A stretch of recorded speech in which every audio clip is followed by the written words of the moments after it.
Vamos lá, sem mais delongas, vou chamar aqui ao palco as pessoas que vão compor a nossa primeira mesa redonda, intitulada Pensamento Crítico e Criativo na Abordagem Mentalidades Matemáticas.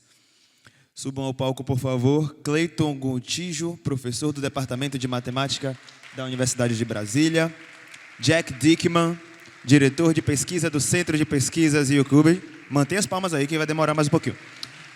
E a nossa mediadora, Marina França, mestranda em Ensino e História das Ciências e da Matemática pela Universidade Federal do ABC. Obrigado.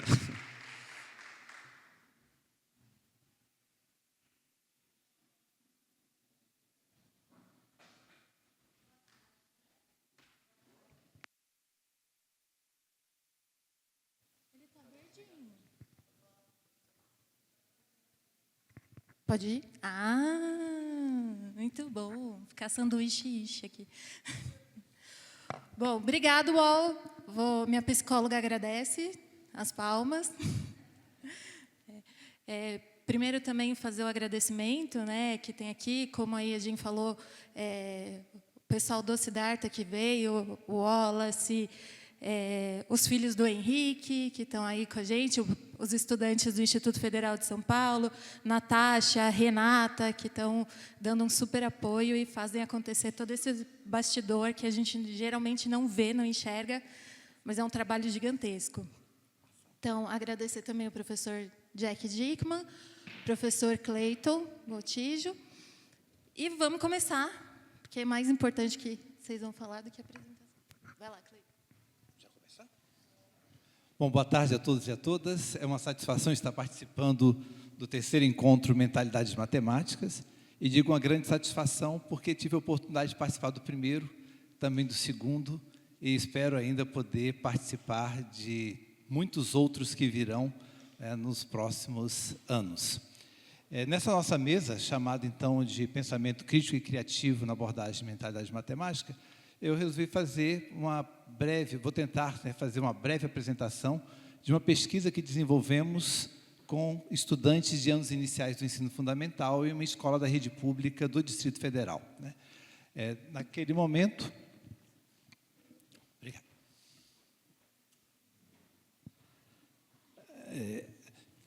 Essa temática do pensamento crítico e criativo em matemática é uma temática que eu trabalho com ela, a questão do pensamento criativo, da criatividade matemática, há cerca de 20 anos pesquisando essa temática e sempre me dedicando, juntamente com o meu grupo de pesquisa, a entendermos melhor como as pessoas podem pensar criativamente, seja no sentido mais amplo que a palavra ou a expressão pensar criativamente engloba, mas especialmente no campo da matemática. E chamei, então, crianças colocando o pensamento crítico e criativo em movimento, relatos de uma pesquisa com estudantes do 5º ano do ensino fundamental. Então, foi desenvolvido em uma escola da rede pública do Distrito Federal. Como um relato de pesquisa, foi de fato uma pesquisa. Nós ficamos 3 meses dentro da escola, desenvolvendo oficinas para estimular o pensamento criativo e o pensamento crítico desses estudantes. Numa pesquisa, como eu disse o nome, tinha momentos de aplicação de instrumentos, de pré-testes, pós-testes e vários outros elementos que foram desenvolvidos. Por que falar da pesquisa? Porque muitas vezes nós somos tentados a pensar em uma aula ou em alguma atividade que possa estimular a criatividade dos estudantes, mas nós pensamos de maneira assistemática. Pensamos como uma oportunidade. Hoje farei algo diferente. E o que a gente tem chamado a atenção é que isso não pode aparecer como algo assistemático. Desenvolver o pensamento criativo requer planejamento sistemático, intencional e é para todos os dias. Não é apenas para alguns momentos. Então, a riqueza dessa discussão é a gente sempre lembrar que isso tem que ser um objetivo diário, que todos desenvolvam o seu pensamento criativo, todos desenvolvam o pensamento crítico. E cada vez mais isso vai se ampliar à medida que os estudantes têm experiências significativas que permitam esse avanço. Só para falar brevemente de onde vêm essas inspirações, para falar de estudar a criatividade, o pensamento criativo, eu trago aqui um autor estadunidense, o Joe Paul Guilford, né, na década de 1950, especialmente no ano de 1950, ele, como presidente da Sociedade Americana de Psicologia, ele apresenta um estudo feito a partir de mais de 20 mil abstracts, né, produzidos nos anais de eventos da psicologia, e ele questionava, em 1950, né, duas perguntas que ele endereçava aos psicólogos da época era: como podemos descobrir promessas criativas em nossas crianças e jovens? Como podemos promover o desenvolvimento de personalidades criativas? Isso não é novo, falar de pensamento criativo, né? Isso foi, poderíamos assim chamar, um momento histórico da pesquisa sobre criatividade, por conta da posição de destaque que ele ocupava, né, como presidente da Associação Americana de Psicologia, e ele faz um discurso em um contexto de Guerra Fria, em que os Estados Unidos se viam em desvantagem em relação aos russos, que avançavam na expansão ou no domínio do espaço. Então começou-se a se desenvolver em grande escala programas de estímulo à criatividade nos Estados Unidos, né? Já existiam coisas antes, mas não na escala que passa a ter a partir de 1950. E trago aqui também, para a gente chamar a atenção, né, o PISA, o Programa Internacional de Avaliação de Estudantes, no ano de 2022, avaliou, além de português, no nosso caso, né, uma prova de linguagens traduzida para o português, uma prova de linguagem em cada país no seu idioma, prova de ciências e a prova de matemática. E sempre essas três áreas são avaliadas para o PISA, que é um exame que ocorre a cada 3 anos. Mas no ano de 2022, a OCDE incluiu mais um elemento nessa grande avaliação internacional, que foi a avaliação do pensamento criativo. Então, depois de 7 décadas, em que o Guilford já falava sobre como desenvolver a criatividade, aí vem o PISA e diz, né, toda criança, eu acrescentei ali entre um parêntese, né, a palavra pessoa, tem potencial para pensar criativamente, né? Mas o PISA praticamente repete a mesma pergunta do Guilford de 70 anos atrás, né? Mas até que ponto os sistemas educativos em todo o mundo estão a desenvolver esse potencial que é a criatividade, né? Então, apesar de ser um assunto tão antigo, ainda é tão pouco vivenciado nas nossas salas de aula. Bom, o que eu entendo por criatividade, né? Já que estamos falando a abordagem de mentalidade matemática, né, o grande lema é uma matemática aberta, visual e criativa. Mas sempre que a gente usa essas expressões, é importante que a gente diga: o que eu entendo por uma matemática aberta? O que eu entendo por uma matemática visual? O que eu entendo por uma matemática criativa? E é importante a gente pensar, né, talvez a partir da pesquisa, mas na própria prática, o que esses conceitos querem dizer. Porque a palavra criatividade, eu costumo dizer que é uma palavra polissêmica, né? Cada um, quando a utiliza, diz uma coisa com ela. E quando cada um emprega uma palavra com um sentido que lhe é próprio, a gente não consegue mudar as práticas. E eu sempre digo, né, como pesquisador da área da criatividade, eu digo para as pessoas, assim como quem pesquisa avaliação, currículo, qualquer outra temática, né, sempre lida com conceitos, é importante. Se eu não entender o que é uma abordagem com mentalidade matemática, o que significa falar em uma matemática criativa, aberta, visual, pode ser que eu não consiga colocar isso numa prática adequada em sala de aula. E aqui que eu estou chamando de criatividade é especialmente produzir ideias. Esse, em suma, o conceito está relacionado a isso. Mas poderia ser produzir objetos, né, performances, uma série de situações. Hoje nós teremos uma apresentação, já foi dado um spoiler, né, da apresentação cultural, que é uma performance. Performance também é um produto criativo, assim como as ideias, as produções escritas e tantas outras situações que nós podemos detectar produzidas pelas pessoas. Mas aqui, em particular, falando da matemática, eu estou falando de produção de ideias, né? Pensar criativamente é produzir ideias, né? E quando falamos, então, sobre isso, algumas características são importantes para caracterizar o que é criativo, né? Só é criativo aquilo que é inovador. Aquilo que já é comum, que é conhecido, não é criativo, né? Para ser criativo, tem que ser diferente. Alguém pode dizer, mas na matemática, principalmente na educação básica, é possível falar em algo criativo que seja novo? Talvez não em teoria, né? Os nossos alunos das escolas das nossas escolas de ensino fundamental e médio não vão produzir teorias matemáticas novas, mas poderão produzir formas alternativas de resolver problemas que sejam originais, que sejam criativas. E se não forem criativas para o conjunto dos estudantes, mas que sejam criativos para eles mesmos, né? Tomando como referencial aquilo que eu era e aquilo que eu sou agora. Então, considerar a criatividade numa dimensão individual e também numa dimensão coletiva, né? Mas pensando sempre que é buscar algo que até então eu não havia feito ou que ninguém no meu grupo havia feito. Então, a criatividade como essa produção de ideias nessa perspectiva de inovação.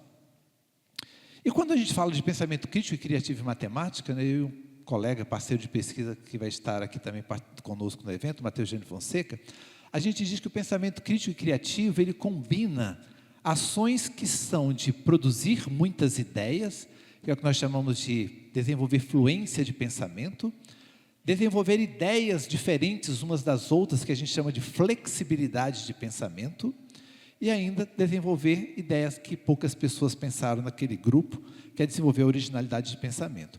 Então, a gente coloca esses elementos que são as características do pensamento criativo em processos de resolução de problemas de matemática. E nesse processo, o que a gente quer que os alunos exercitem no primeiro momento? É que eles aprendam a elaborar hipóteses, né? Eu fiquei pensando, como é que a gente poderia falar disso de um jeito diferente, que fizesse parte da cultura brasileira, que é que eles aprendam a dar palpites. Essa talvez seja uma palavra muito forte no cotidiano nosso, que é dar palpites. Às vezes a gente usa essa expressão elaborada, hipótese, né? O que é para uma criança elaborar uma hipótese? Não, mas é a criança elaborar um palpite. Essa seria a nossa expressão bem abrasileirada, né? Bem do nosso português, para dizer quando as crianças arriscam a enunciar o que elas acham que pode funcionar numa determinada situação.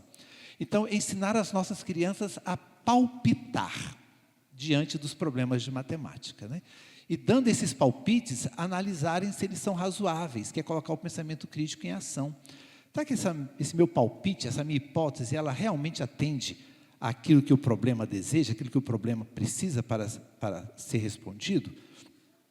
E de maneira que elas possam testar muitos caminhos, avaliando cada um deles, e no final, terem a capacidade de dizer, esse caminho é o mais interessante. E é o mais interessante por esse motivo, ou seja, aprendam a argumentar matematicamente sobre as suas ideias, né? O conceito de letramento matemático que a Base Nacional Comum Curricular traz, fala que devemos desenvolver 4 grandes habilidades, né? Que é raciocinar, representar, comunicar e argumentar. Então, nesse processo do pensamento crítico e criativo, a gente quer exatamente que os estudantes façam isso. Raciocinem, representem, comuniquem e argumentem sobre as suas ideias. Bom, como o nosso tempo é curto, eu não vou falar muito, né? Mas a centralidade para que se possa desenvolver o pensamento crítico e criativo, um elemento fundamental é trabalhar com problemas abertos, né? Esse é uma das premissas que se trabalha no Mentalidades Matemáticas, é uma matemática aberta. O que eu falo trabalhar com problemas abertos? São aqueles problemas que permitem mais de um caminho para obter a solução, ou ainda problemas que permitam mais de uma solução correta. Quando nós levamos para a sala de aula problemas que só tem solução única, normalmente os alunos vão querer dominar um passo a passo, né? Uma sequência de ações que certamente os levarão à solução. E todo mundo vai fazer igual, porque só tem um jeito de resolver. Mas quando a gente leva problemas que são abertos, esses que admitem vários caminhos de solução, ou várias respostas, é onde começa o espaço para o pensamento criativo. Mas para que o pensamento criativo aconteça, eu não posso me contentar quando o aluno me apresenta uma resposta. Eu preciso que eles me apresentem 2, 3, 4, 5 caminhos de respostas para o mesmo problema, porque com isso eu desenvolvo fluência de pensamento. Quanto mais respostas eu consigo produzir, maior é a minha fluência. E quanto mais respostas eu produzo, a minha possibilidade de exercer o pensamento flexível é maior ainda, que é usar diferentes estruturas matemáticas para resolver aquele mesmo caminho. Então, para isso, os problemas de fato precisam ser abertos. Eu preciso convidar os alunos a nunca se contentarem com uma única resposta, mas a produzirem sempre muitas respostas para a mesma situação. E depois de escolherem aquela que melhor representa a solução do problema. Bom, aqui eu listei um conjunto de tipos de tarefas que poderiam, se caracterizariam como problemas abertos, né? Mas eu não vou fazer a leitura porque senão o nosso tempo não vai permitir. Mas, essencialmente é isso, tarefas que permitam aos estudantes sempre produzir ou chegar à solução por mais de um caminho diferente. E aí eu vou falar, né, e nesse processo é importante que a gente trabalhe, né, quando a gente fala da matemática visual, muitas vezes a gente dá ênfase a uma imagem ou algum objeto manipulável, né?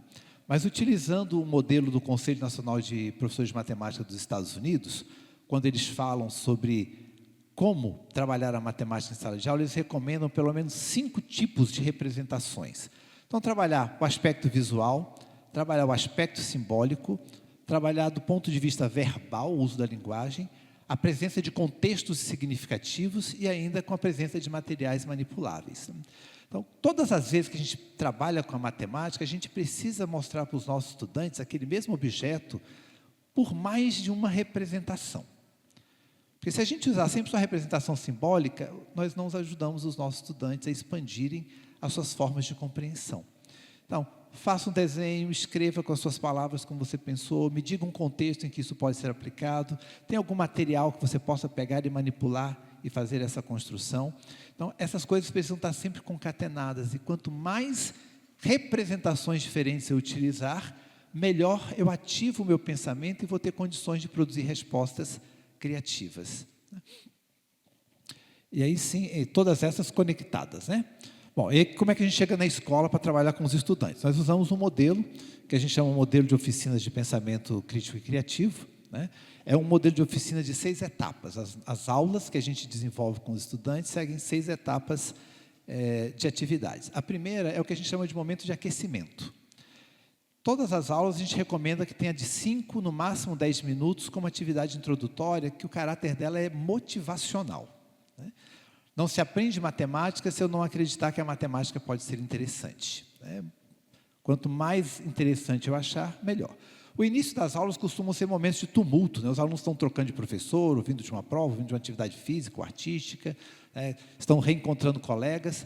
Então, esse momento, ele serve também para colocar todo mundo reunido, tranquilo, em uma atividade, como eu disse, de caráter motivacional, que ela pode ser um desafio por imagem, um desafio por palavras, um desafio por textos, um desafio numérico, pode ser uma chamada mágica matemática, pode ser uma anedota, um conto, uma historinha, que tenha algum elemento matemático. Ela é um primeiro momento que, como a gente disse, de aquecimento, é para preparar o clima da aula para as atividades de aprendizagem.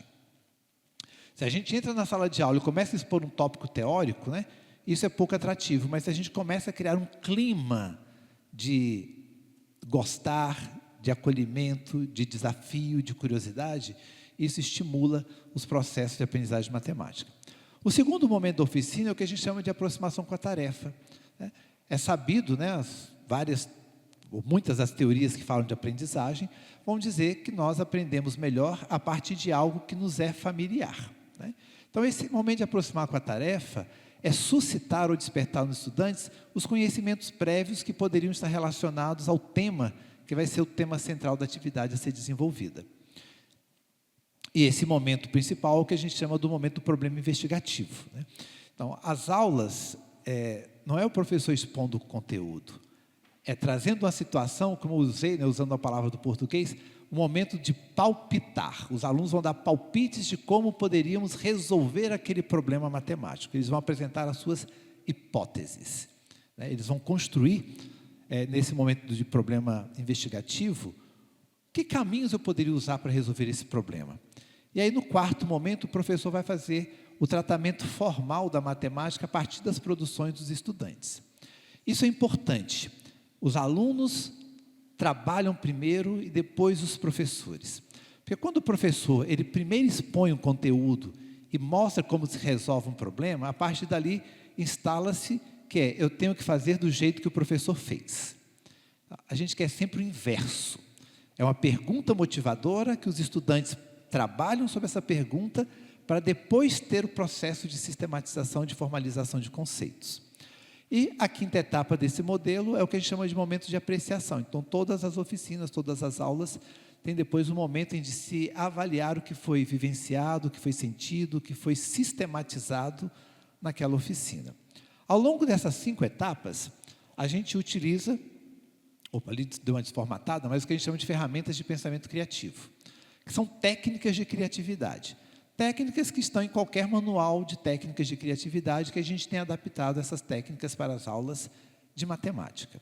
E usamos também o que a gente chama de ferramentas de pensamento crítico, sempre um conjunto de perguntas apropriadas para os estudantes refletirem sobre as suas produções.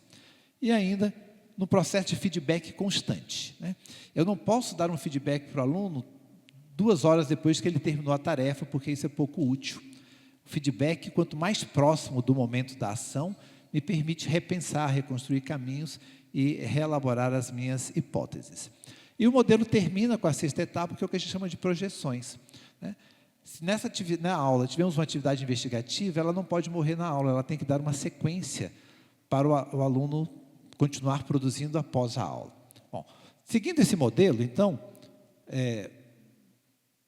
eu vou já mostrar. Nós fizemos, então, no caso da pesquisa, 8 oficinas. Foram 8 semanas, uma por semana.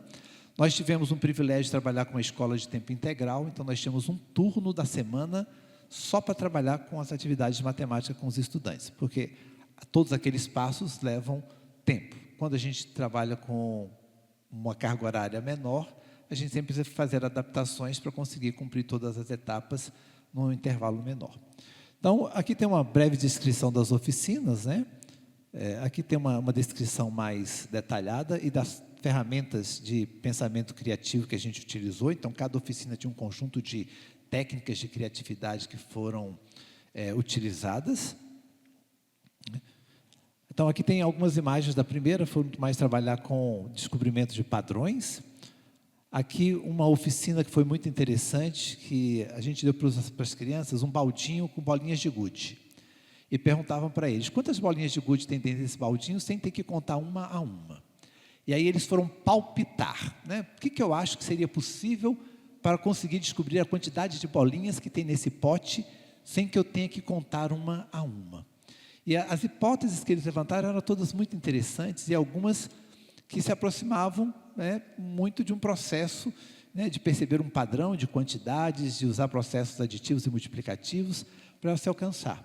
E, ao mesmo tempo, nessa oficina, o outro palpite a pergunta quantos lápis vocês acham que existe na escola? E foi muito interessante, porque os alunos começaram, mas como assim? Quantos lápis tem na escola? Mas que tipo de lápis? Eu falei, não sei, que lápis que existe? Aí os alunos, porque tem um lápis de escrever, mas tem um lápis de pintar. Aí eu falei, o que vocês querem considerar? Só os lápis de escrever ou tem que considerar também lápis de pintar? Os alunos, lápis de pintar é lápis. Então, o conceito lápis é mais abrangente. E eles começaram a fazer o refinamento das estratégias de quantificação, de imaginar quantos lápis teriam na escola. Aí começaram a falar, mas tem que contar o lápis dos professores, tem que contar os lápis que tem na lojinha. E foram descobrindo um meio de aproximação para descobrir quantos lápis tinha na escola. Aqui uma segunda oficina, que a gente chamou de movimentação dos corpos, né? Nós construímos com os estudantes um carrinho movido a balão. E nós vamos investigar com crianças desde cedo, né, o que fazia com que esse carrinho movimentava. A gente foi introduzir as leis de Newton, né, principalmente a lei da ação e reação, trabalhando com crianças, e fomos trabalhar principalmente com sistemas de medidas, que trabalhamos aí diversas coisas com eles, mas em particular isso, trabalhando com os carrinhos. Nessa outra oficina, nós vamos explorar padrões em calendários. E a pergunta será que eu posso aprender matemática num calendário? Que matemática tem no calendário? E aí tinha uma sequência de 10, 12 tarefas diferentes, todas centradas em uma página de calendário. Cada criança tinha uma folhinha, né, todas elas de meses diferentes, que era para confrontar as hipóteses que elas tinham no mês que elas trabalharam com as hipóteses que elas poderiam ter no mês que o colega trabalhava, que tinha valores dispostos em posições diferentes. Uma outra oficina, o foco dela era trabalhar com elaboração de problemas, então os alunos aprenderem a fazer perguntas matemáticas. Então, A gente começou com uma história infantil da Ruth Rocha, como se fosse dinheiro. Trabalhamos com estudantes produção de tabelas e gráficos, eles investigaram encartes de supermercado com preços, assistiram um vídeo para produzir um hambúrguer artesanal e foram comparar o custo de produção de um hambúrguer artesanal com um vendido em uma rede de fast food, né? Então, um trabalho amplo de pesquisa que eles foram desenvolvendo. Nessa daqui era sobre construções geométricas, então a gente utilizou uma historinha chamada 3 partes, depois o Tangram, e fomos trabalhar noções de área, perímetro, relações entre área e perímetro, que muitas pessoas confundem os conceitos, eles puderam explorar. Numa outra só de problemas numéricos, aí foram várias atividades envolvendo jogos e ações que envolviam. E uma última que a gente fez com eles, que a gente chamou de Brincando com Números, foi trabalhar com expressões numéricas a partir de um jogo no chão, né? Eles tinham uma configuração parecida com a de amarelinha e iriam aprender a construir expressões numéricas ali. Mas cada uma dessas imagens, desses slides, mostram algumas imagens de uma oficina, mas todas elas tinham todos aqueles passos que eu apresentei anteriormente. Então, os alunos responderam a testes de criatividade, desenvolvidos especificamente para avaliar a criatividade. Nesses testes, tinham questões que envolviam trabalhos com operações, trabalhos com elaboração de problemas. A gente viu, né, de pré-teste e pós-teste, um avanço muito bom, estatisticamente significativo na produção dos estudantes. Teste para avaliar pensamento criativo, né? Produção de fluência, flexibilidade e originalidade de pensamento. Esses 3 elementos medidos em um teste. Os estudantes responderam também a escala de clima de sala de aula para a criatividade, para a gente investigar se eles percebiam, né, se a escola, a sala de aula deles tinha situações que favoreciam uma percepção positiva para a criatividade matemática. Eles responderam também uma escala sobre as oficinas que eles participaram, para a gente saber o que eles acharam dessas oficinas. Responderam também, antes e depois das oficinas, uma escala um inventário de atitudes em relação à matemática. Eles tinham uma pequena frase iniciada, eles tinham que completar livremente com o que eles quisessem aquelas expressões, né? Aqui, de uma das perguntas, quando eu escuto a palavra matemática, né? A gente encontrou manifestações positivas, manifestações negativas e alguma indiferença, né? Mas entre as negativas, o que mais aparece, eu fico com pavor, eu fico mais ou menos tenso. Penso que vou errar todas as contas, né? E aí depois, na finalização, eles ainda produziram uma carta para um colega explicando o que foram as oficinas. Então, eles produziram um texto para nos mostrar o que foi o aprendizado dessa experiência. Como vocês viram pelas fotos, todas elas eram com muito material, eram crianças de 5º ano, que eles pudessem manipular. Então, tinha hora projeção, mas hora tinha material concreto, e sempre problemas abertos que pudessem permitir a eles construções de hipóteses, né? Que eles pudessem dar os seus palpites para solucionar aqueles problemas. Aqui eram alguns exemplos dessas produções escritas dos estudantes.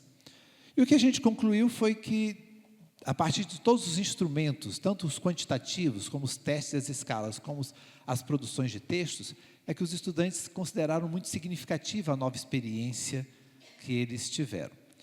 Teve um fator que chamou a atenção, é que eles destacaram a presença dos professores da universidade na escola como uma coisa muito positiva. Para eles parecia uma coisa estranha, né? Um professor da universidade, da UNB, da Universidade de Brasília, né? A principal instituição. Temos 3 instituições, ou 4 instituições públicas, né, de ensino superior do DF, a Universidade de Brasília, o Instituto Federal de Brasília e a Universidade do Distrito Federal. Mas a Universidade de Brasília, por ser a mais antiga, né, e pela tradição, para os estudantes ter uma pessoa da universidade na escola foi assim uma coisa fantástica para eles, né? Mas elogiaram todas as equipes, mas principalmente os aprendizados, destacando que elementos dessas oficinas, das vivências que eles tiveram, que foi significativa para eles gostarem da matemática. Ou seja, a gente acredita que quando se faz um planejamento sistemático e intencional para despertar o pensamento crítico e criativo em matemática, isso acontece. E os estudantes se mostram mais abertos e também passam a gostar mais das nossas aulas de matemática. Bom, essa era uma breve experiência que eu queria relatar para vocês desses nossos trabalhos com essa temática.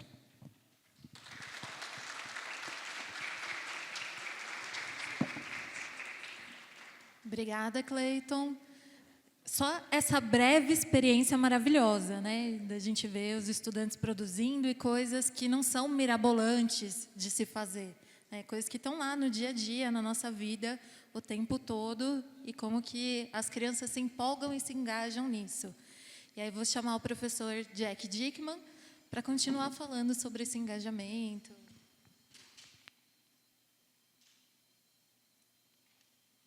Oi, me escutam?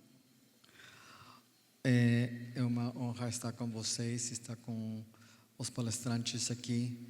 Eu fico muito grato do convite de Lili, do colégio aqui, estar em Rio, um destino mundial, falando sobre a criatividade da matemática. É legal. Eu venho da Califórnia, da longe, mas vale muito a pena estar com vocês. Escutar a fala de Clayton, aproveitei muito das suas ideias, das suas pesquisas. Já conheço seu trabalho há muito tempo, desde o início que eu comecei a trabalhar com o Brasil, li os seus artigos e comecei vendo as conexões entre mentalidades matemáticas e com o trabalho que Clayton e Mateus fazem. A pergunta que sempre eu tenho é sobre será que a criatividade em matemática é uma coisa exótica, uma coisa opcional, uma coisa seria bom ter, mas precisamos realmente? Eu diria que sim. Mas acho que muitos dos líderes, tanto professores, acham que é uma coisa que vai além do conteúdo. Que primeiro tem que aprender o conteúdo e depois, se dá tempo, podemos aí enfatizar a criatividade, né? Mas o que o trabalho de Clayton mostra muito bem é que a criatividade já está enraizada no trabalho sério da matemática. Um matemático que está fazendo esse trabalho já está incorporando, usando a criatividade para resolver problemas, precisamos. Mas o seu trabalho também mostra as técnicas que outros professores podem usar de um jeito coerente, que não precisamos só de um professor que se acha criativo para fazer. Qualquer professor pode pegar essas técnicas, essas práticas e aplicar as suas aulas. A criatividade, acho também que tem muito a ver com a mentalidade, no senso que lembram que mentalidade de crescimento tem também o oposto, mentalidade fixa. Na mesma forma, acho que criatividade é a mesma coisa. Tem uns que acham, eu sou criativo, e outros que acham, eu não sou. Que a criatividade é como fixo ou se pode desenvolver. Então, aí temos que desconstruir esse mito de que só uns professores ou uns alunos têm criatividade. Porque acho que é bem natural, muitas pessoas, como senso comum, pensar que eu sou criativo na matemática ou não.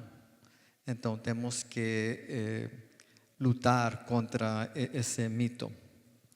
Ok. Acho que eu tenho que ver os slides aqui. Desculpa os que estão gravando aqui, mas eu vou ter que estar de pé para ver aqui, tá? Ok, se podem ajustar. Ok. Então, quero falar sobre as crenças, criatividade e a cultura escolar, porque acho que cruzam muito. Ok. Aqui, estamos fazendo uma pesquisa, como se diz agora, nestes meses, uma pesquisa com alunos de 5º ano. E antes de começar a intervenção com eles, pedimos para eles fazer um desenho de sua aula de matemática. Já estamos acostumados a fazer formulários, mas queríamos outro jeito para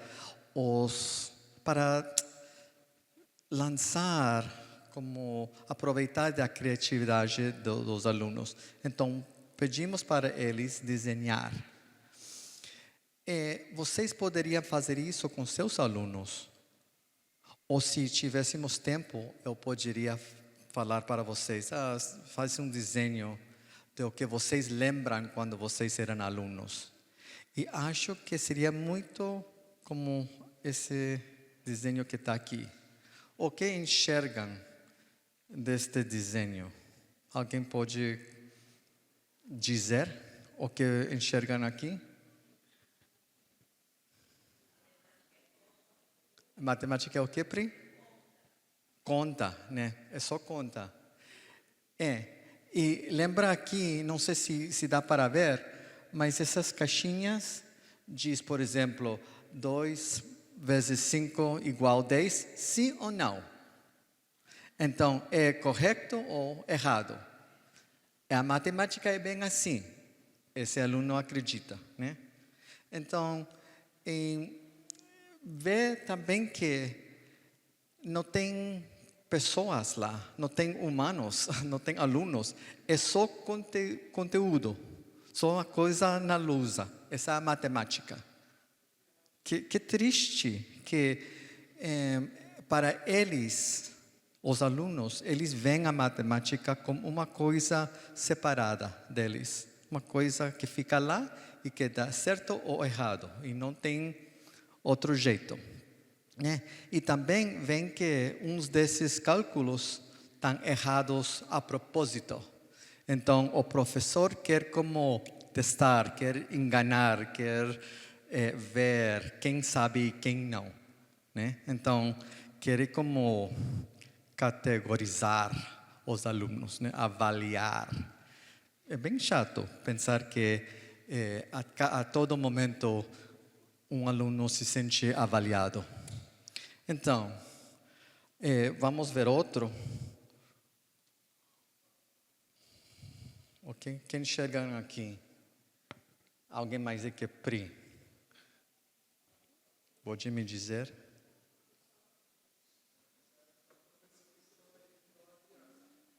Ok, fala de novo, desculpa. Sim, ok. O professor está ensinando a uma criança, né? A matemática vem do professor, o que fala, isso é a matemática. Então, é como transmitido do professor a um aluno. E não sei se vocês têm esse mesmo sentimento, mas eu me sinto muito sozinho.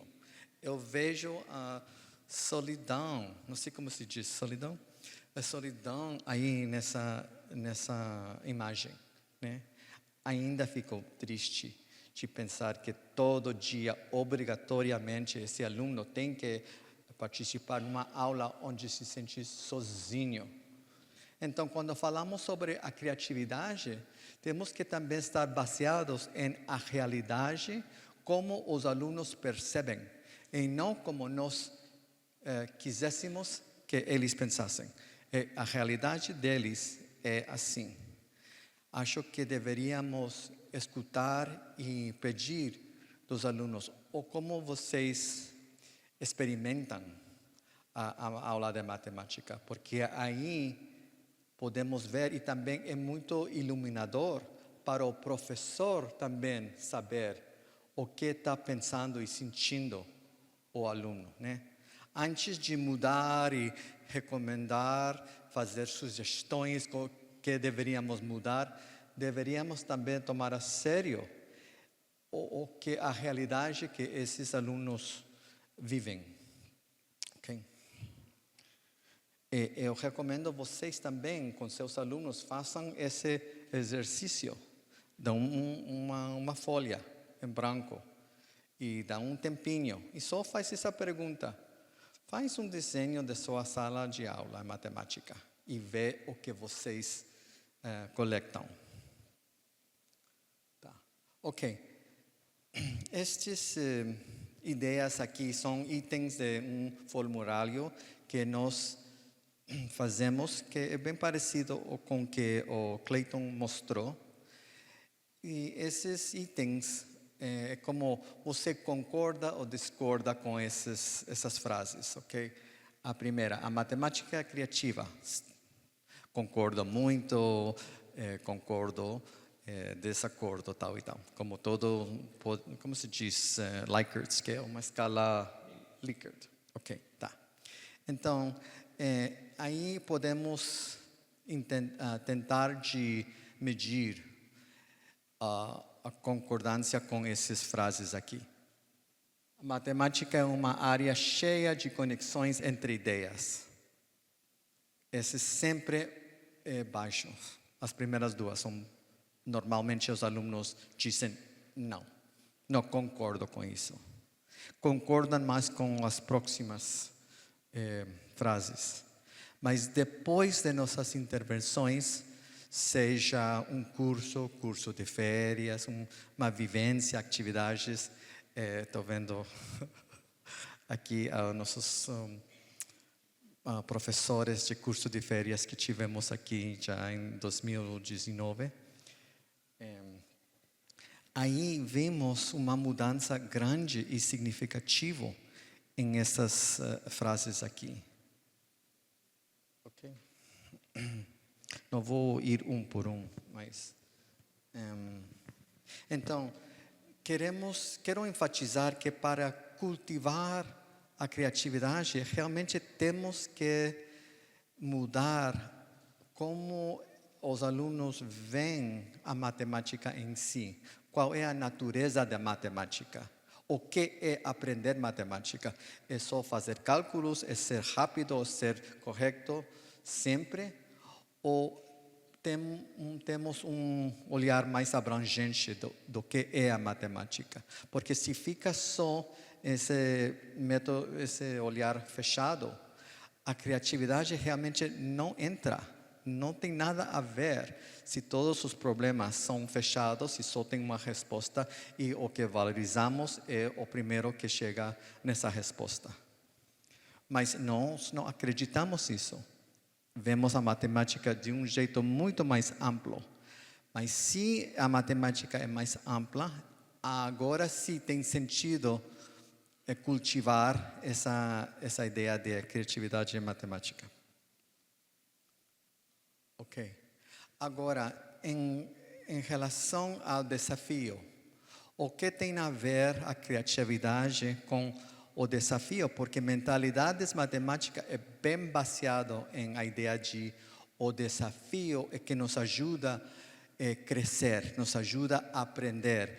O desafio não é uma coisa que queremos evitar, que queremos correr atrás do desafio, porque com o desafio sabemos que podemos entender mais, aprender mais, né?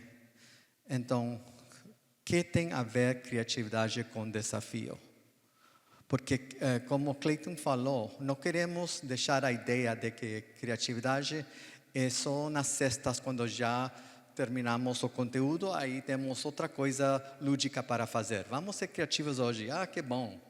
Não, está realmente enraizado em toda a matemática, se temos esse olhar. Então, estes itens, você pode já imaginar os alunos como eles respondem ao início. No início, eles falam, eu gosto de ser desafiado em matemática. Claro que não. Claro que não. Mas depois eles aprendem a lidar com o desafio e desfrutar de desafio. Porque aí eles mesmos se surpreendem de quanto capazes eles são. Tá, então, esses outros itens não vou ir um por um, mas vocês podem ver. Queremos que eles mudem suas ideias em relação a estas frases. Okay. Não sei se eu tenho mais para dizer. Ixi, ok, então, para finalizar aqui, para ser mais práticos, como podemos cultivar criatividade e matemática na sala real, na segunda? É bem que estamos aqui numa escola e não lá. Quando eu vim na primeira vez, fiz a palestra em Paulista, que era bem longe das escolas, né? Mas agora estamos todos centrados em uma escola do governo, que é bom, tínhamos avançado.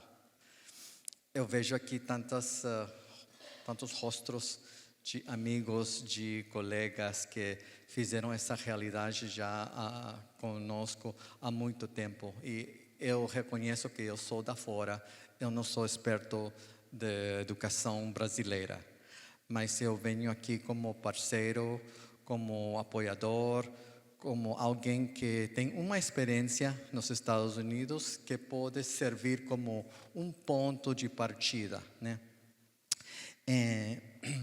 Quando eu enxergo nos Estados Unidos, porque temos alguns como tipo de resistência de professores sobre cultivar mentalidades matemáticas ou sobre a criatividade matemática, eu vejo questões assim.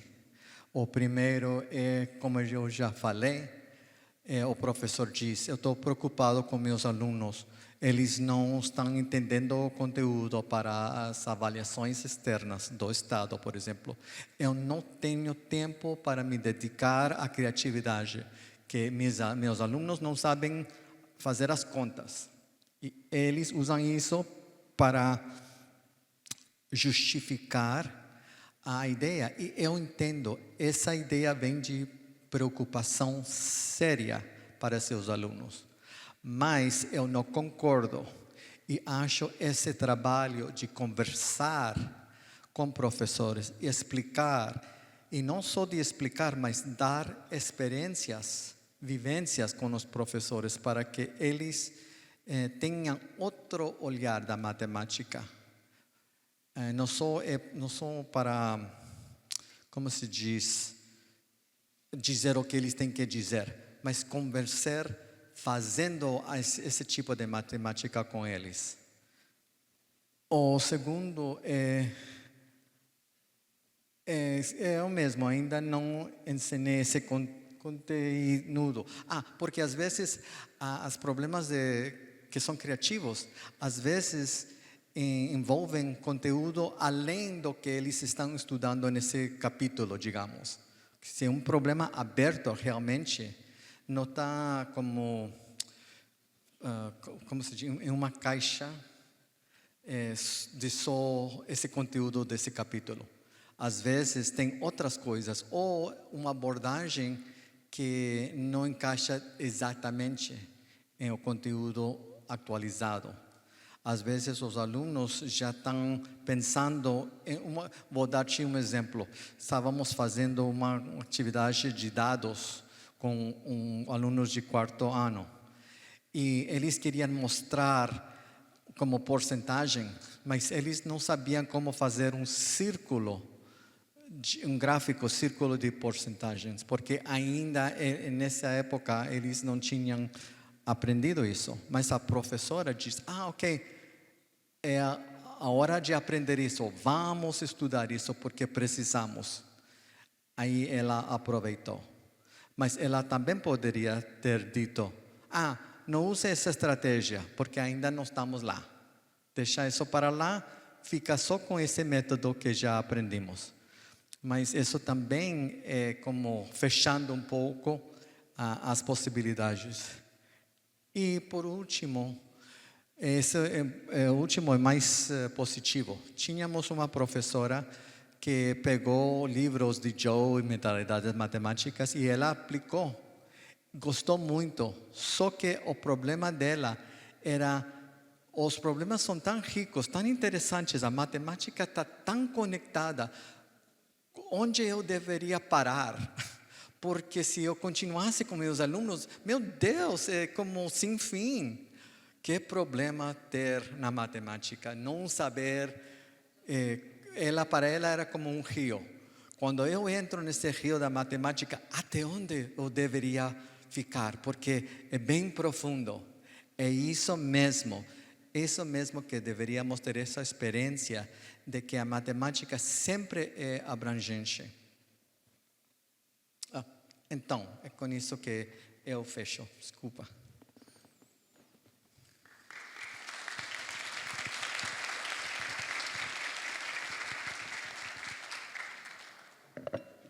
Obrigada, Jack. Sempre animado, sempre acreditando muito nas professoras e nos professores do Brasil. Ai, não sei mexer nessa tecnologia. E vindo, né, mostrar que não aprenderam o gráfico pizza ainda. Tudo bem, vamos aprender, vamos ensinar, né? Não tem nada na nossa vida que seja mais marcante do que algo que a gente aprendeu no momento de necessidade de aprender. Né? Pode buscar aí na memória e vocês vão ver. O que eu lembro muito? Eu tenho... E vem como nosso cérebro ele tem uma parte visual também, né? Eu tenho certeza que vem na cabeça de vocês a imagem, como se fosse um filme daquele momento que você aprendeu algo que é muito marcante para você, porque estava no momento de necessidade de aprender, né? Seja essa necessidade natural ou artificial que a gente cria para poder dar esse salto na sala de aula. Bom, uma honra e um peso falar depois do Cleiton e do Jack, mas o Jack falou para mim, poxa, compartilhe um pouco a sua experiência de formação de professores, porque a gente fala tanto dos estudantes, e às vezes para nós, professoras e professores, fica, tem bastante coisa para eles, mas como eu faço? De onde eu começo? A gente fala do currículo dos estudantes. Os nossos currículos de curso de formação, eles ajudam? Né? Então, eu quero começar fazendo uma volta. Eu não penso linearmente. Meu pensamento é que nem os mapas de grandes ideias da Joe Boller, que vai para um lado, vai para o outro. Então, mas eu queria começar citando e conceituando o que é a criatividade para mim. Né? O Cleiton falou, é uma palavra polissêmica. Várias pessoas entendem várias coisas. Então, da onde vem e de que tipo de criatividade, pensamento crítico, eu estou falando aqui. Não poderia deixar de trazer, né, o nome mais importante da educação, não só no Brasil, mas no mundo. Né? O pensador da educação mais traduzido no mundo todo e, coincidentemente, aniversariante do dia. Hoje, Paulo Freire faria 104 anos.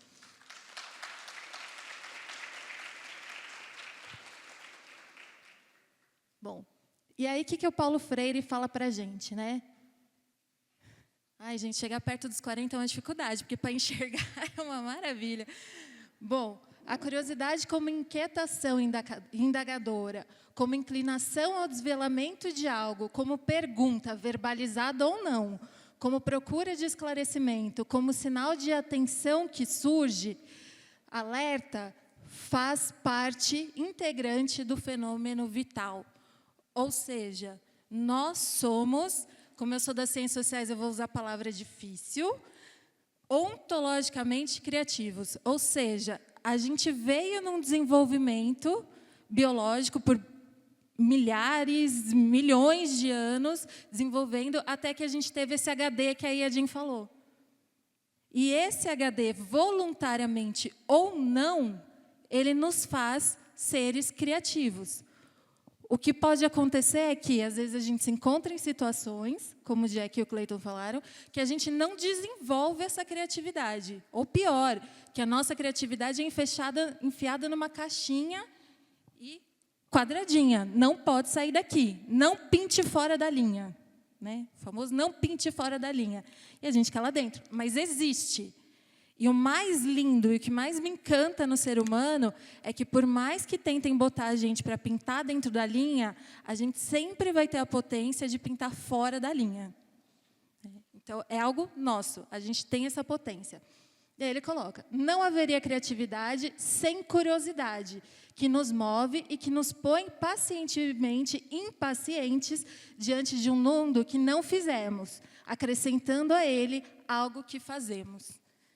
Então, a gente olha para esse mundo que não foi feito por nós, que a gente herdou de gerações passadas, mas a gente faz a nossa contribuição nele a partir da nossa criatividade.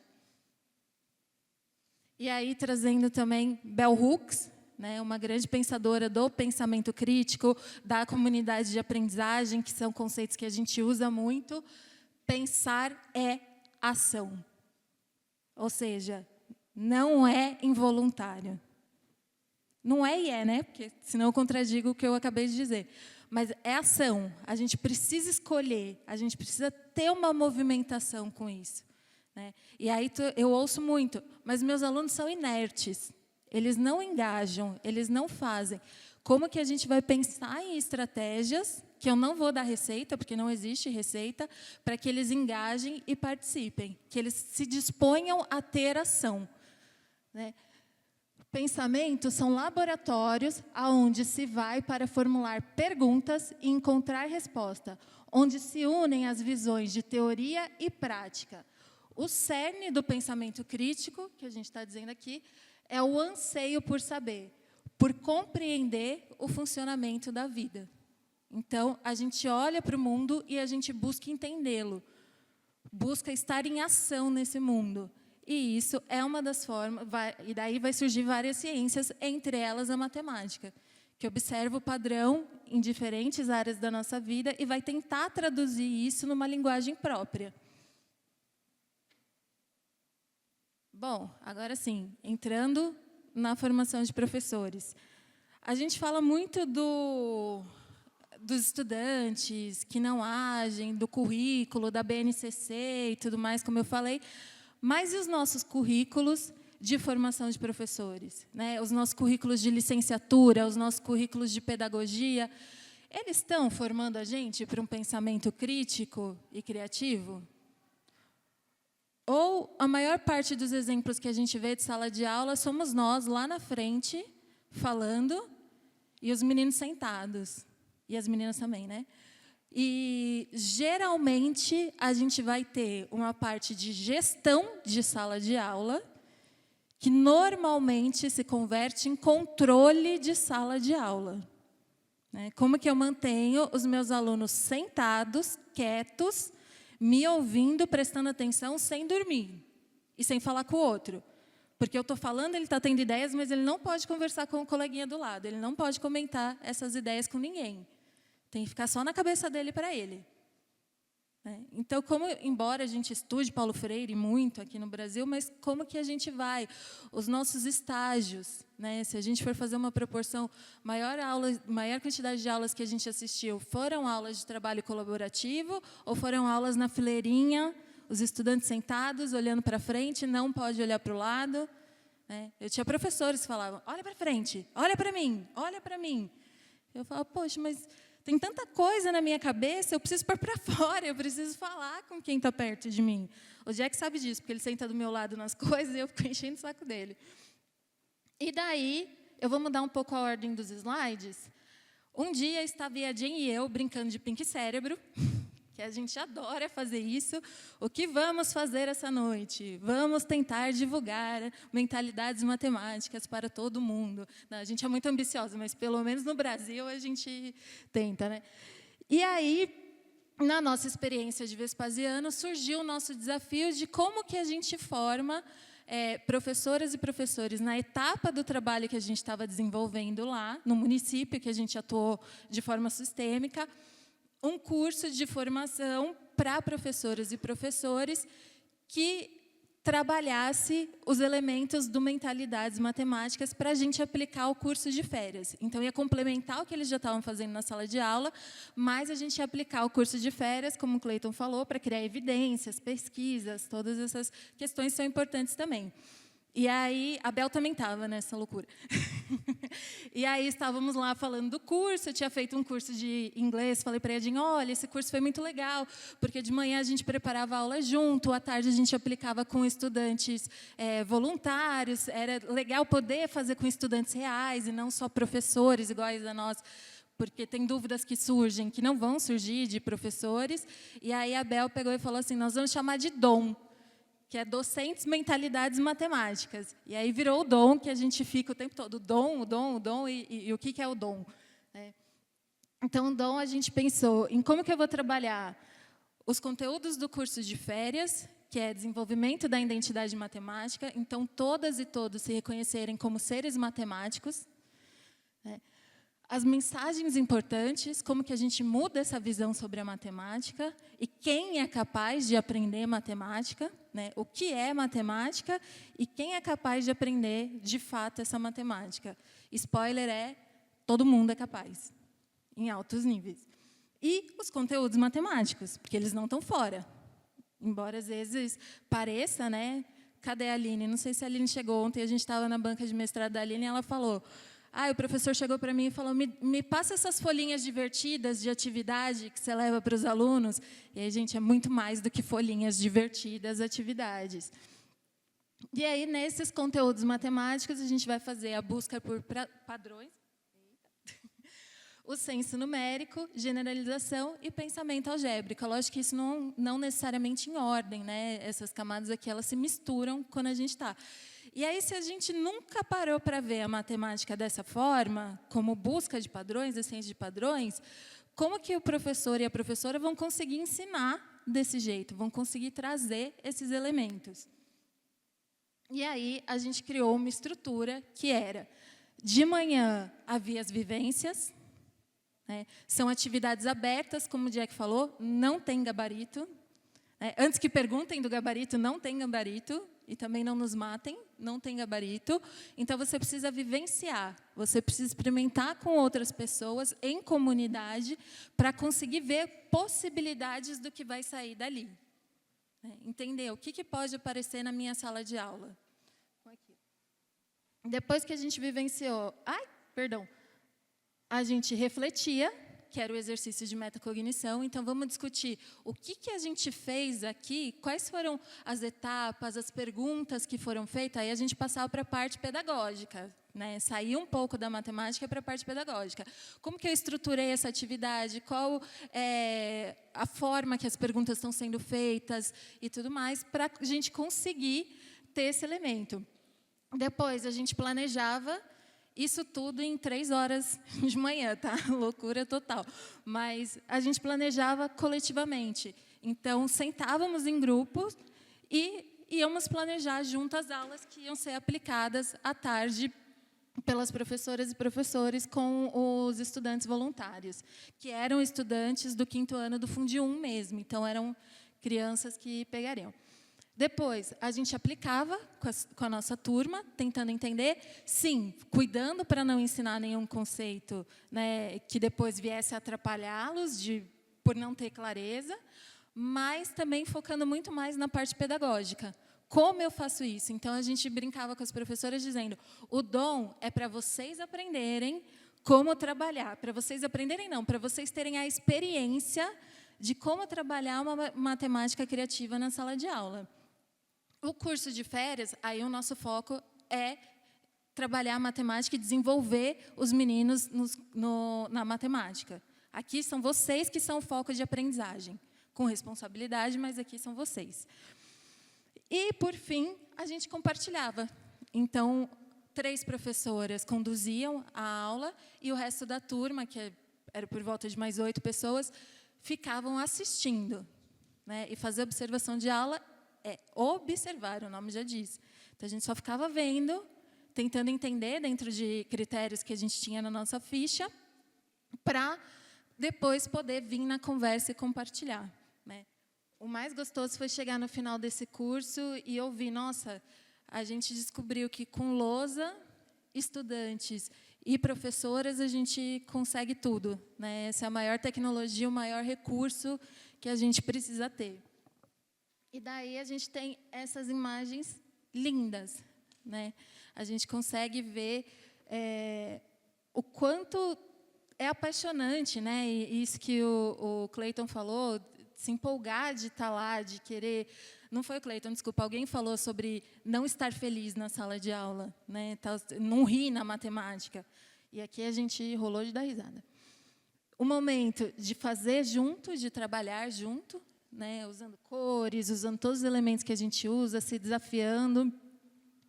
Planejamento, tinha uma estrutura mínima para a gente também conseguir começar a pensar juntas, mas ela era totalmente adaptável, né? Se houvesse um sentido para adaptar, ou se ajudasse a professora a pensar melhor de outra forma, poderia adaptar, não tinha problema nenhum.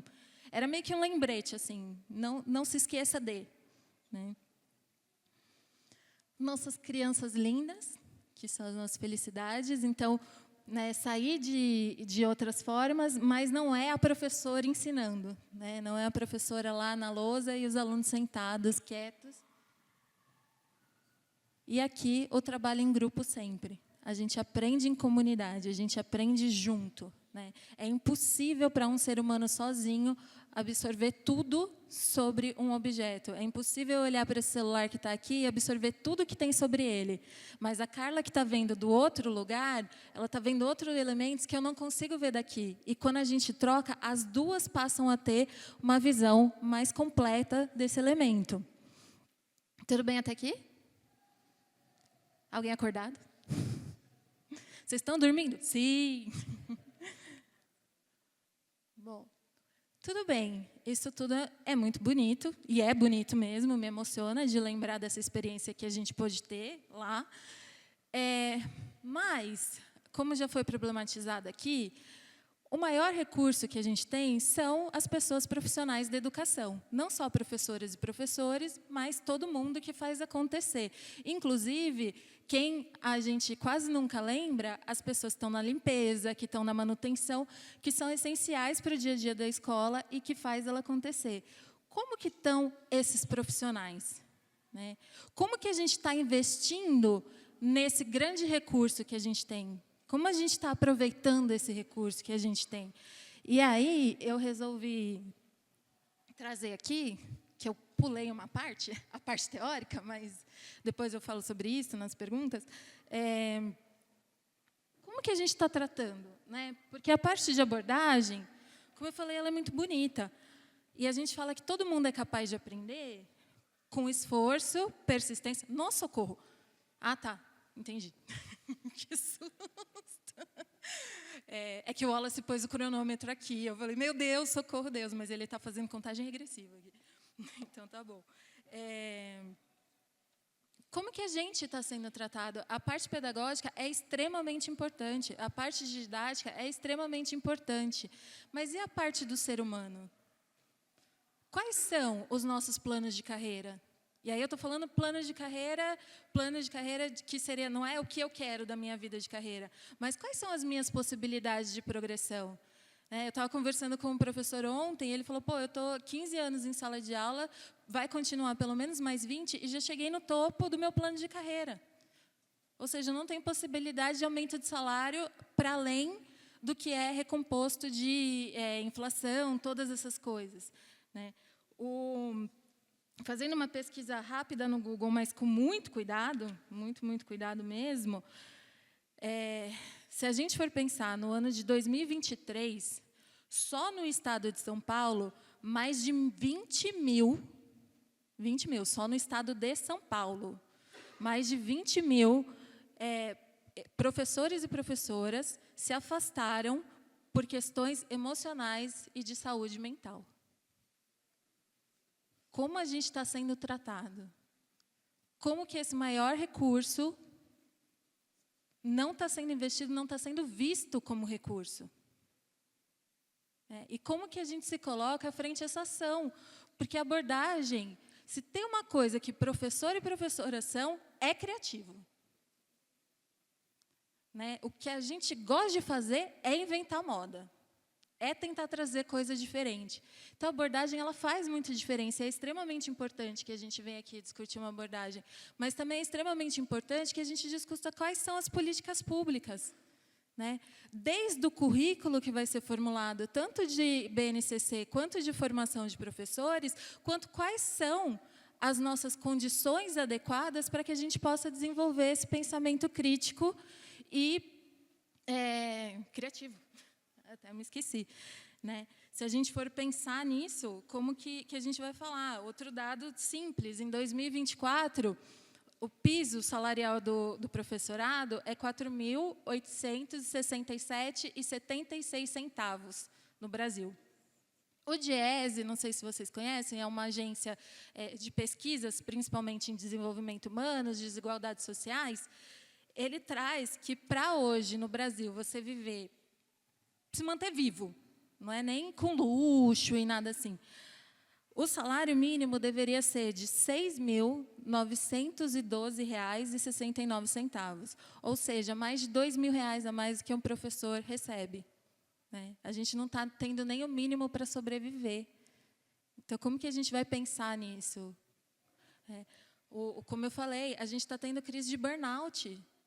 Isso é uma epidemia no professorado. Como que a gente consegue desenvolver isso? Como que a gente está trazendo? E, sim, é extremamente importante. Nunca vou tirar a parte pedagógica.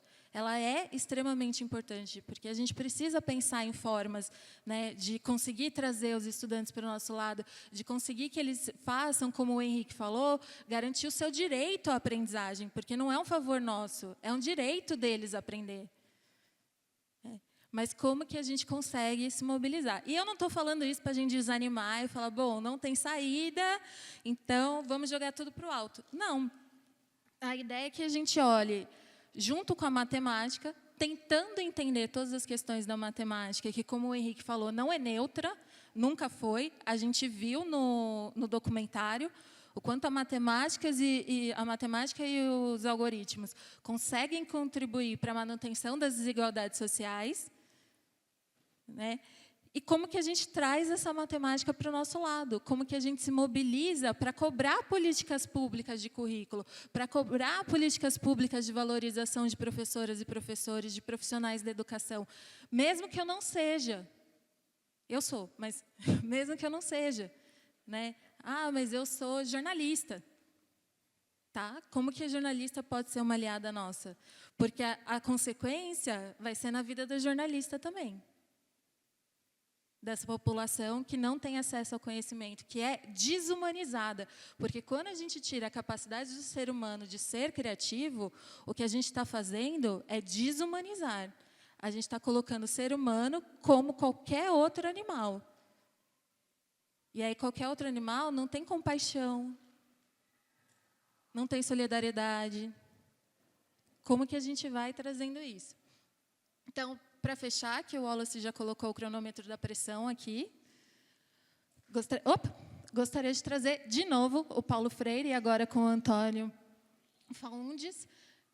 A existência humana porque se faz perguntando a raiz da transformação do mundo. Então, a gente pode reclamar, mas quem tem que transformar o mundo, quem tem que fazer o mundo, somos nós. Reclamando, chorando um no ombro do outro, mas também indo para a ação.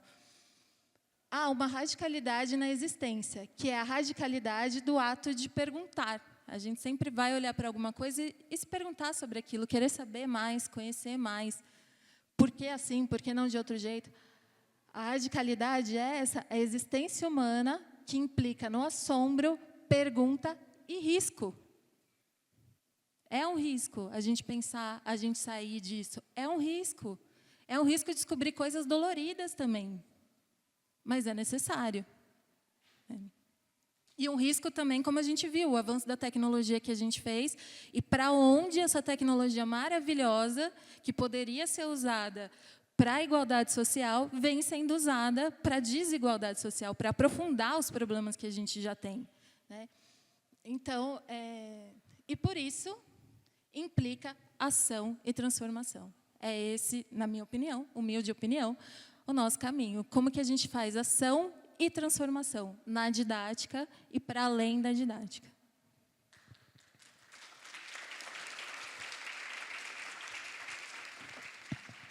Jack, e depois a gente abre para as perguntas, tá? Oi. Camila, você está aqui? Camila? Não sei se encontra. Eu enviei uma mensagem para você que preciso dessa ajuda. Queria aproveitar só um tempinho, 2, 3 minutos, para fazer uma coisa de criatividade, porque acho que estamos falando muito, mas não estamos fazendo nada criativo. Então, eu quero que vocês façam isso, tá?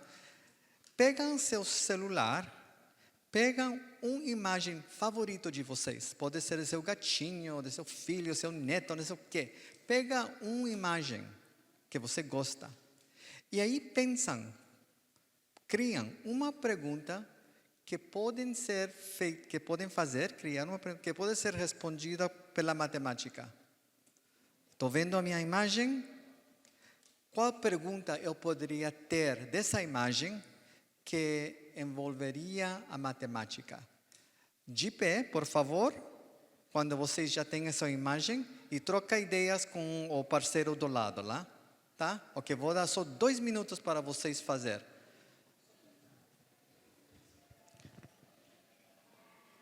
Can you?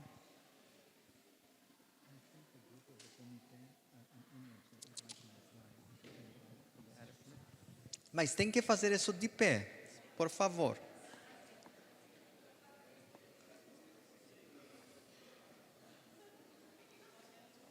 Sem vergonha, todo mundo, não só professores, todos vamos fazer. Escolha uma imagem do seu celular, que você gosta. E faz uma pergunta e mostra para o seu parceiro do lado. O Márcio. Pri, você pode trabalhar com o Márcio aqui? Ah, tá.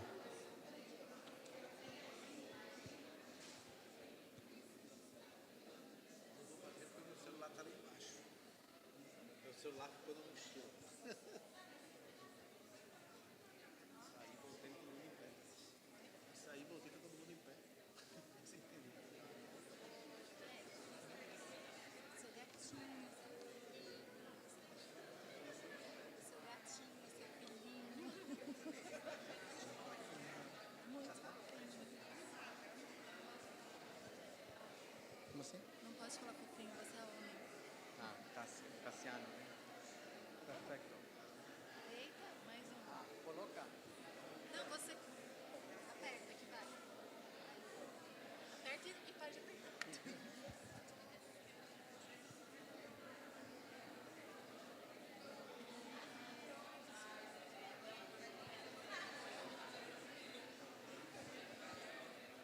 Ok, 1 minutinho mais.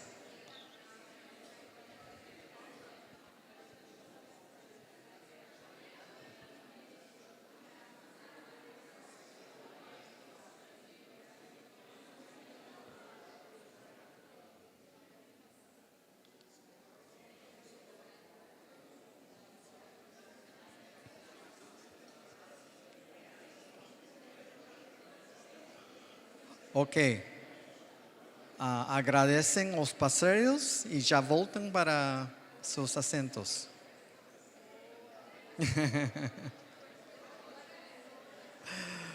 Lúdico, né? Divertido. Ok? Obrigado pelas pessoas que já voltaram.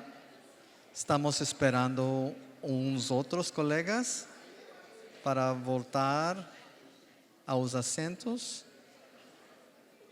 Em 4, 3, 2, 1. Pronto. Ok, obrigado. Espero que vocês já tinham uma imagem e compartilhar um pouco da sua alegria. Que você escolheu a imagem, tem um vínculo emocional, né? E tem informações que os outros não têm. Para você é especial e você conseguiu compartilhar com alguém É por que essa imagem é especial e como podemos usar a matemática para fazer uma pergunta, para ter curiosidade. Aqui eu coloquei uma imagem que o Google me enviou hoje, já de 15 anos atrás. O meu filho estava na piscina e vocês estão vendo que ele jogou. Então, para mim, esse tem muito sentimento, é bem especial. Mas, não só emoção, eu posso fazer perguntas aqui. E vocês também, né? Que eu poderia perguntar usando a matemática para esta imagem? E eu deixo para vocês pensar. Ok, queremos usar este tempo para as perguntas. Eu só queria que vocês soubessem que a matemática, a criatividade não é uma coisa exótica. Usamos isso cada dia, cada vez que temos ações, cada oportunidade, podemos usar a matemática criativamente com coisas que são importantes para nós, né? E isso o professor poderia colocar esta imagem ou pedir uma imagem dos seus alunos, colocar que seja um estímulo para a criatividade, né? Para criar perguntas. Ok, Marina, você pode nos facilitar? Mediar com perguntas? Eu medio vocês. Pensando no nosso tempo, e também, né, em respeito ao pessoal da organização que está aqui surtando, como toda organização, a gente só vai ter tempo para 3 perguntas, infelizmente. Então, quem quiser fazer pergunta, o mesmo esquema de sempre. Levanta a mão e essas pessoas maravilhosas vão até vocês com o microfone. Obrigado. Coisa rápida. 2 perguntas bem curtinhas. Primeiro, se haveria na posição de vocês uma diferenciação entre a criatividade da matemática e a criatividade no geral, já que foi o tema do começo da palestra do professor. E a segunda é uma situação que eu já vivenciei um pouco, já foram apresentados resultados e tal, e eu vejo uma certa dificuldade, mas gostaria de ouvir a experiência de vocês.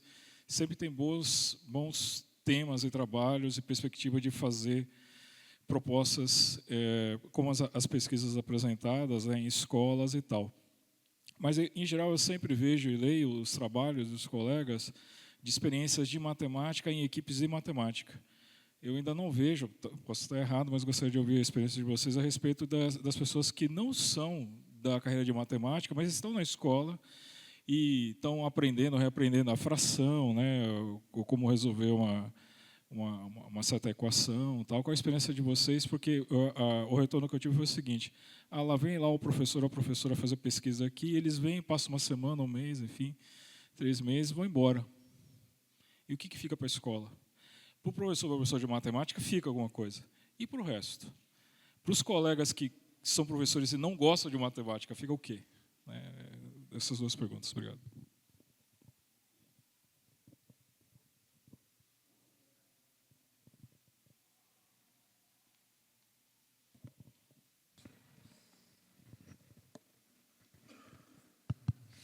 Bom, respondendo a primeira das suas 2 colocações, eu, quando fiz meu trabalho de doutorado, eu trabalhei em uma pesquisa que o título é Relações entre Criatividade em Matemática e Motivação em Matemática.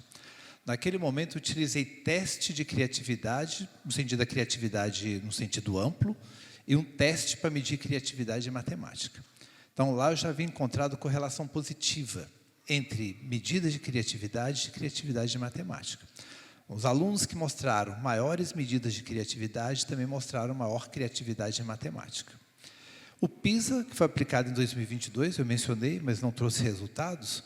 O PISA, o teste de pensamento criativo, envolvia 4 domínios, que era a representação escrita, representação visual, resolução de problemas sociais e resolução de problemas científicos, né? Os estudantes que tiveram os melhores desempenhos no teste de pensamento criativo foram também os que tiveram o melhor desempenho no teste de matemática. E aconteceu também o inverso. Os estudantes de pior desempenho no teste criativo também foram os estudantes de menor desempenho no teste de matemática. Então, há uma correlação positiva no mesmo sentido. Tem algumas exceções. Por exemplo, os estudantes chineses tiveram tiveram um desempenho baixo no teste de pensamento criativo, mas tiveram um desempenho muito bom em matemática. Mas são exceções. Mas, de maneira geral, quando se investe em criatividade, melhora-se o desempenho em todas as áreas, né? O PISA só avaliou ciências, matemática e linguagens. Então, os resultados ficaram restritos às áreas avaliadas.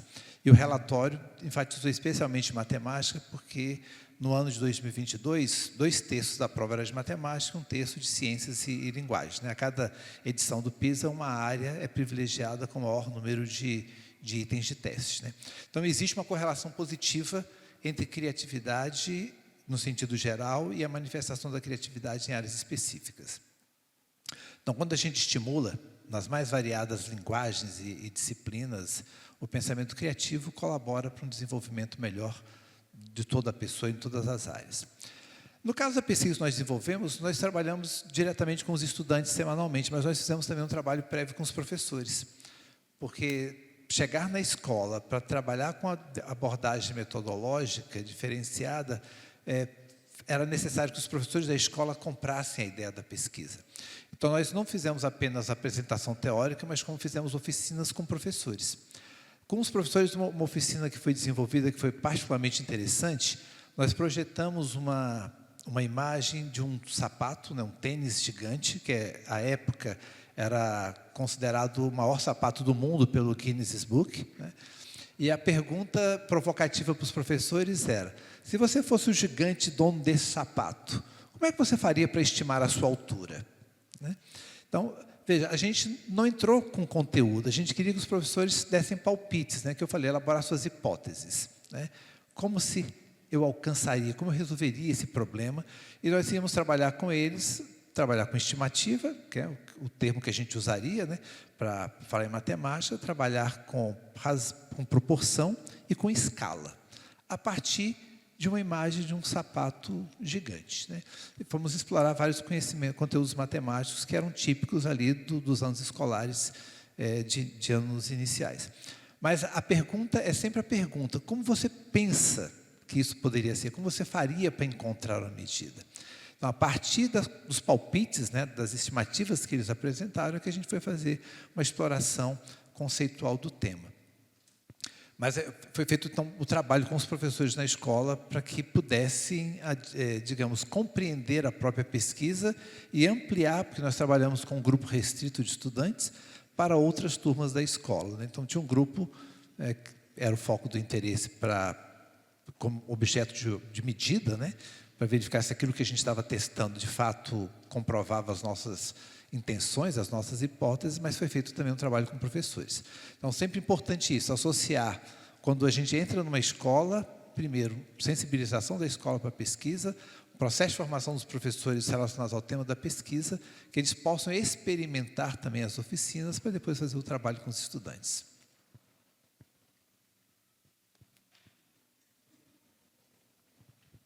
Bom, da criatividade, vou ser bem breve, porque quero que a gente possa dialogar mais com vocês, né? O que o Cleiton falou, né? Você perceber que é uma criatividade só no final. O problema é que a gente esvazia a nossa vida da matemática. Ou o contrário, né? A gente esvazia a matemática de vida. Que quando eles falam no documentário da pesquisa desenvolvida pela Terezinha Nunes, no Pernambuco, né? Os meninos que trabalhavam como feirantes, eles tinham um raciocínio, uma flexibilidade numérica incrível, mas isso na escola não entrava, né? Por isso no livro, na escola 0, na vida 10, que eles vão fazendo. Então, é uma criatividade só, e ela vem original de fábrica, né? Agora, como que isso vai sendo afastado? E não é à toa, como falou no documentário também, tem interesses políticos nisso, tem interesses econômicos, tem interesses sociais. Não é do acaso, não é porque ninguém sabe. Nossa, somos só nós aqui, esses 100 iluminados que pensam em formas diferentes de fazer educação. Só a gente consegue pensar fora da caixa? Não, é um projeto político. Darcy Ribeiro já falava disso, né? Como que a gente volta a vida para a escola, né? E faz esse diálogo acontecer, porque criativos nós somos, querendo ou não.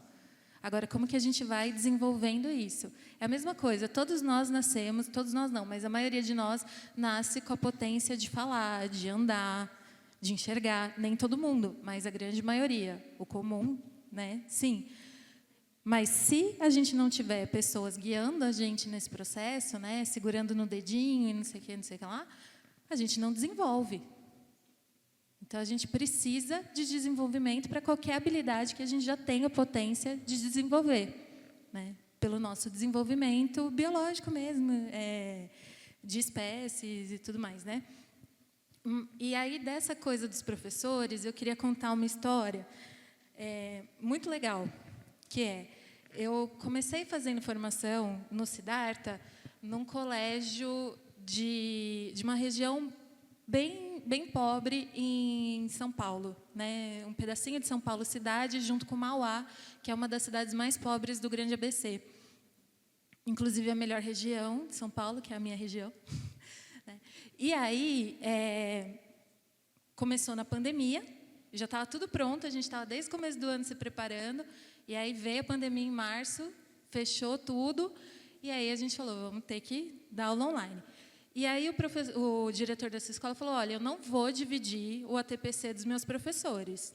Vai todo mundo fazer ATPC com vocês. Eu não sei como chama aqui no Rio, mas em São Paulo ATPC é aquele tempo que a gente tem de formação em trabalho, né, coletiva e tudo mais, que no Estado já vem previsto, remunerado e tudo mais. E aí ele falou, vai fazer todo mundo, professor de artes, professor de educação física, todo mundo, não vou separar. E aí a gente falou, tudo bem, a matemática é para todo mundo, excelente, porque aí vira um pensamento da escola, né? Não fica em um professor só que quer fazer. Tem um professor de educação física que esse cara criou um canal no YouTube para trabalhar matemática com os alunos dele, com o apoio dos colegas de matemática. O quanto isso encanta. Em Vespasiano, a gente foi nas escolas chamar os estudantes para o curso de férias. E a gente fez uma atividade, até sugiro quem quiser entrar no site do Mentalidades Matemáticas e pegar a atividade, chama Coleção de Bolachas, eu acho que é. Tem bolacha no título, joga bolacha lá que vai sair a atividade. E aí tinha que adivinhar um mistério. Lá os meninos tinham que adivinhar. E a gente entrou numa sala que estava na aula de inglês. E a professora cedeu a aula dela para a gente fazer, mas ela ficou lá. A hora que a gente saiu, ela falou, eu nunca achei que eu ia gostar tanto de matemática. Inclusive, eu quero copiar. Ela falou, eu tirei uma foto do quadro que a gente levou para adivinhar e vou levar para a sala dos professores para a gente discutir junto. Porque eu vi vários padrões e eu quero contar para os outros que padrões eu vi e quero saber o que eles viram, né? Porque é isso, a criatividade está na gente, ela é nossa. Independente do quanto a gente seja desumanizado, ela é nossa. Então, é muito difícil alguém conseguir se encontrar nessa matemática criativa, nessa matemática humana, né, humanista, que daqui a pouco vem o Carlos Matias, e não se relacionar com aquilo. É muito difícil. Pode acontecer? Pode, lógico que pode.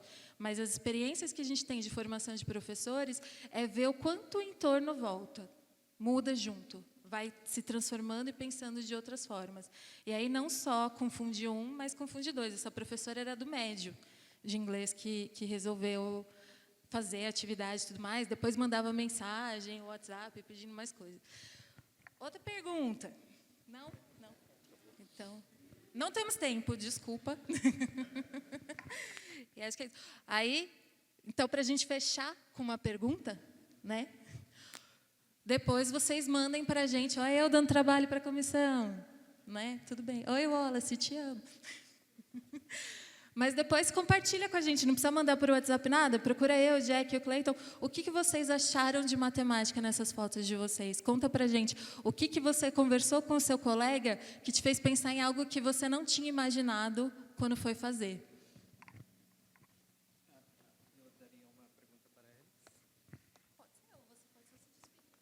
Era um prazer ter essa conversa com os colegas aqui e espero que isso seja um ponto de contato mais. Podemos continuar dialogando juntos sobre esta proposta. Agradeço pela oportunidade de compartilhar um pouco dos trabalhos de estudos e pesquisa que desenvolvemos na Universidade de Brasília. Tenho mais uma vez uma satisfação de estar participando deste evento e o desejo de continuar acompanhando, né, o progresso e ampliando cada vez mais os interessados aqui no Programa Mentalidade Matemática, especialmente os interessados em discutir pensamento crítico, criativo e matemática. Obrigado.